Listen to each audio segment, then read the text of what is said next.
Welcome back, ladies and gentlemen, to my channel. My name is Zach Jones, and as you can all probably see here, I have got some of my Natural Commodities collection with me again, because this time I'm doing things a little bit differently, because last time I showed you all of them, but I've decided to show a select few, and a few of them are the taxidermy framed invertebrates, which are creatures without spines, or the insects that I have recently added to my collection.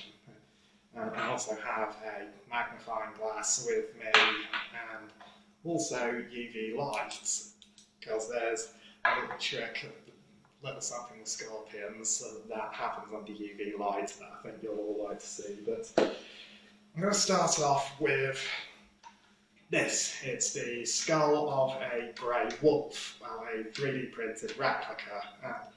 The grey wolf is the largest member of the dog family. In fact, I say a largest, I mean it can be a lot bigger than a German Shepherd and has a bite force more than 5 times more powerful than an Alsatian.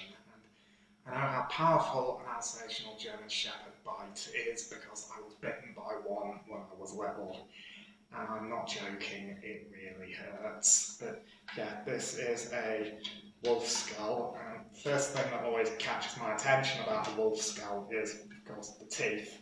There's about 60 teeth in here, and the first ones here, the canines are actually quite large, and they're almost interlocking, and they're what are used mostly to grab onto and hold onto prey. But quite often with wolves, when they're hunting really big prey like bison, elk or moose, because their teeth can quite often leave a 6-inch gash around the leg, and once that happens, all the wolf has to do is just pull back and wait for them to succumb to the wound.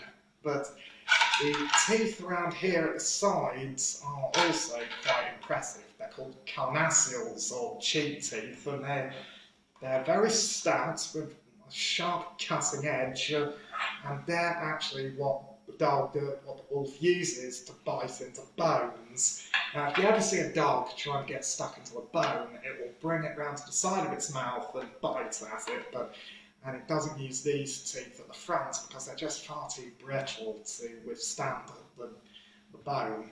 Of course, also the nasal cavity, where the nose is obviously quite large, and dogs have a sense of smell more than 1,000 times more powerful than ours, because the part of their brain that deals with smell is much more developed than ours, and it's actually said that a grey wolf, when it's out hunting, can pick up the scent of its chosen prey, and like if that's in North America, it could be bison, an elk or a moose, and of course that can be because dead skin and hair cells can quite often fall onto the ground from their prey, and the part of the brain that deals with smell can actually determine whether the animal they're tracking is old, weak, injured or sick, because that's the thing about wolves, is they only go for the weakest members of their prey's herd, which is actually quite incredible. And of course around here is where the neck muscles join the skull, and of course the joints here are very, very large, and that gives wolves an awful lot of muscularity in their necks. And because quite often, and I have explained this in my previous video, is when wolves have actually made a kill, quite often they just get their teeth stuck into it, and then they can brace back with their massive paws on straight legs and just shake their head from side to side to tear out chunks of meat, and they can actually consume almost half my body weight at a single sitting. And if they bring down something as big as a bison, that can last them for well over a week. And of course, unfortunately, wolves have been persecuted through much of their range. But in the 1970s, wolves were classed as an endangered species, and efforts have been made to to conserve them, and especially in North America, where over 1 million of them were wiped out from much of the United States. They've been reintroduced from Canada, and the grey wolf is starting to make a comeback in not only North America, but also here in Europe. But of course, there's still a debate going on whether they should be brought back to, like, Scotland, but I mean, I personally think that we should bring them back to Scotland, especially in the Caledonian forests, because the problem is, like, the deer population has got way out of control, and we damaged our ecosystem, and we are wasting thousands of pounds on deer culls every year, which don't even work at all. So if we bring back wolves or even lynx, we'll have a natural predator to keep deer in balance. But, I mean, that's just my opinion. Of course, the next thing I'm going to move on to is this. Because as I've mentioned before, I've always had a passion for birds. And of course, birds are very fascinating in their own right because they are the direct descendants of dinosaurs, but they also lay eggs, which to me are some of the greatest miracles of nature. And in this case here, in this jar here, is a collection of replicas of eggs from birds. We've got large round brown and dark speckled ones are from lapwings, and the large white ones here are from buzzards. The green speckled ones are from the carrion crow. The small blue ones around here, they are from song thrush, which is one of our most common birds. And of course, the ones like this, these light orangey brown ones, are from the common kestrel, which is probably our third most common bird of prey. It's the one you see hovering above roadsides. But of course, the small white ones just down here are from turtle doves, which are unfortunately one of our most threatened birds, because with changes in farming practices, it's deprived a lot of the habitat needed for the plants that turtle doves feed on are not being allowed to grow, and unfortunately that has restricted them to only small parts of southern England, which I think is a real tragedy. Anyway, next I'm going to get out an old favourite of mine from my collection. This is the egg of an ostrich. The ostrich is the largest bird alive today. It can stand almost as tall as I am, and it lays the biggest eggs around today.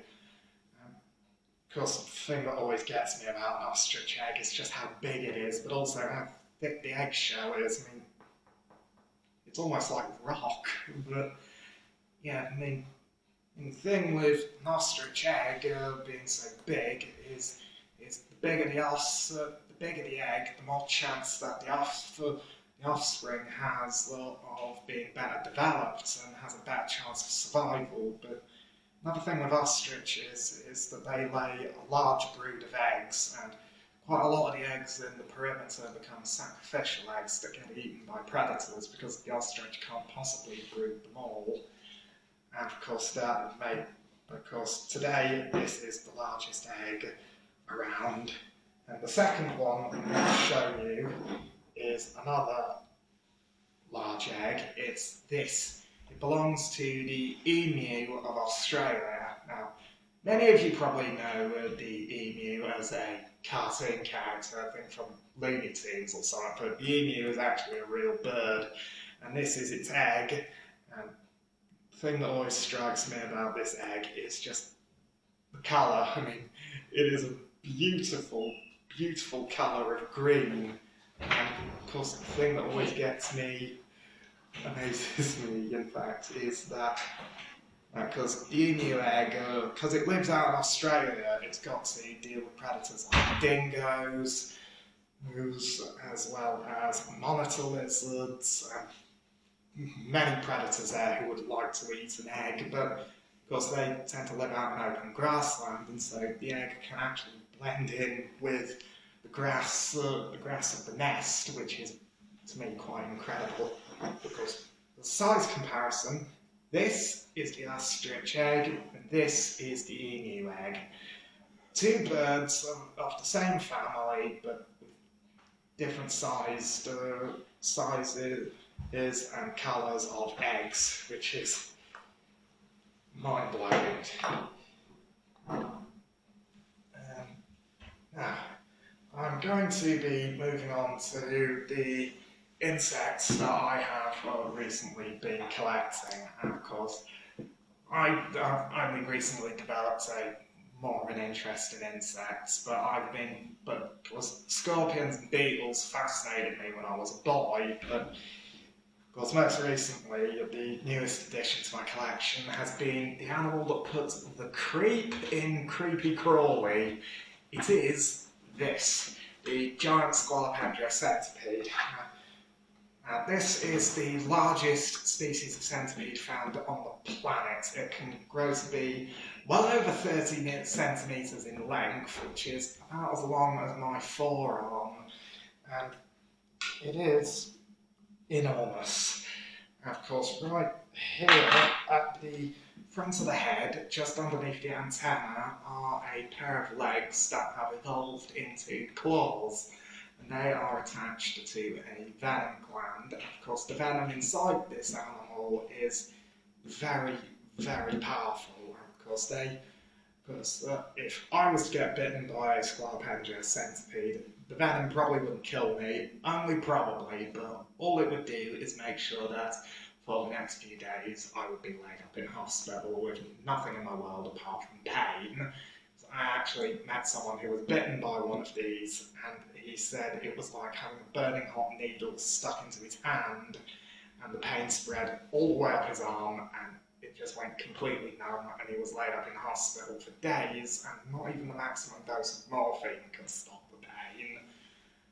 And of course, these creatures are found throughout the tropics of South and Central America, but they mostly feed on other invertebrates like beetles and crickets and cockroaches, but they will also take lizards, frogs, small mammals, snakes, but in a few caves in Venezuela, a few Squalopendra centipedes have been seen doing something incredible, actually catching bats, hanging upside down from the ceiling to grab them as they go fly past, and their venom is powerful enough to bring down a bat in only a few seconds. And if it can bring down a bat, it would probably cause me probably the most pain I've ever had in my life to date. Of course. Next, I'm going to show you is another addition, because I've always liked butterflies. I've always found them quite fascinating, but of course these are a few butterflies from Britain and Europe, and of course the largest one in this group is the red admiral. And of course we see the red admiral butterfly almost every day, and of course to me probably the most beautiful is right here. It's the chalk hill blue butterfly. Chalk hill blue butterflies actually suffered a massive decline in the 1950s, and they were believed to have been extinct in Britain until only fairly recently, because I actually saw it on Springwatch a few years ago that chalk hill blues had actually made a recovery and are slowly spreading back to the rest of Britain, but of course at the moment they are only found in a few like chalk hill fields in southern England. Of course, they are spreading slowly back to the rest of England, but of course, there's quite a number of butterflies in Britain. I mean, these are only a few select species of the ones we have here.